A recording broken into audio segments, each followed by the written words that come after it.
অনুরাগের ছোঁয়া ধারাবাহিকের আগামী পর্বে আমরা দেখতে পাবো দীপা জঙ্গিবাদী ইরার আসল মুখোশটা সূর্যের সামনে টেনে খুলে দিয়ে ইরাকে পুলিশের হাতে তুলে দিয়ে সূর্যকে ইরার চক্রান্তের হাত থেকে বাঁচিয়ে নিল।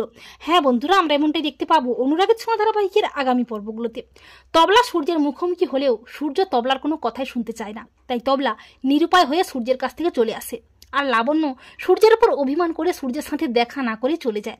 তবলা ও লাবণ্য যখন চলে যায় তখন বুধিয়াও লালির কাছ থেকে জানতে পারে যে লাবণ্য এসেছিল। তখন হুঁশ ফেরে সূর্যের। সূর্য দীপার কাছে ফিরে আসার সিদ্ধান্ত নেয় এবং তড়িঘড়ি করে ইরাকে সাথে নিয়ে সূর্য বেরিয়ে পড়ে। অপরদিকে লাবণ্য সূর্যের উপর অভিমান করে দীপার সাথে অর্জুনের বিয়েটা দিতে রাজি হয়ে যায়। লাবণ্য বাড়ির সবাইকে জানিয়ে দেয় যে সূর্য আরেকটা বিয়ে করেছে। তা শুনে বাড়ির সবাই চমকে ওঠে আর দীপার মনে সন্দেহ হয়। দীপা বুঝতে পারে যে ডাক্তারবাবু কোনো একটা ফাঁদে পড়েছে। আর যখনই দীপা অর্জুনকে লাবণ্য বিয়ের জন্য মন্দিরে নিয়ে যাবে করে, ঠিক তখনই হাজির হয় সূর্য। সূর্যের সাথে ইরাও আসে। ইরাকে দেখে চিনতে পারে দীপা, দীপাকেও দেখে ইরা চিনতে পারে। এরপর ইরা যখন ফোনে আড়ালে দাঁড়িয়ে কারোর সাথে কথা বলছিল যে কাজ হয়ে গেছে স্যার, ডক্টর সূর্য সেনগুপ্তকে এমন ফাঁদে ফেলেছি না, ওই ফাঁদ থেকে উনি কোনোদিনও বেরোতে পারবে না। আর যখন ইরা কথা বলছিল তখন হঠাৎই দীপা চলে আসে।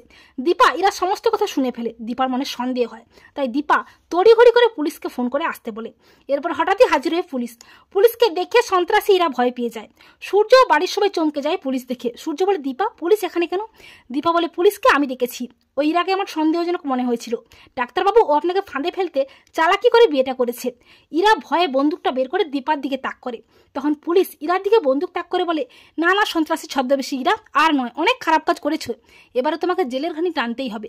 পুলিশ বলে, ও আসলে সন্ত্রাসী ইরা, ও বিভিন্ন নামে বিভিন্ন জায়গায় ছদ্মবেশে ঘুরে বেড়াচ্ছে, এতদিন ধরে ওকেই খুঁজছিলাম। এই বলে পুলিশ সন্ত্রাসী ইরাকে অ্যারেস্ট করে টানতে টানতে থানায় নিয়ে যায়।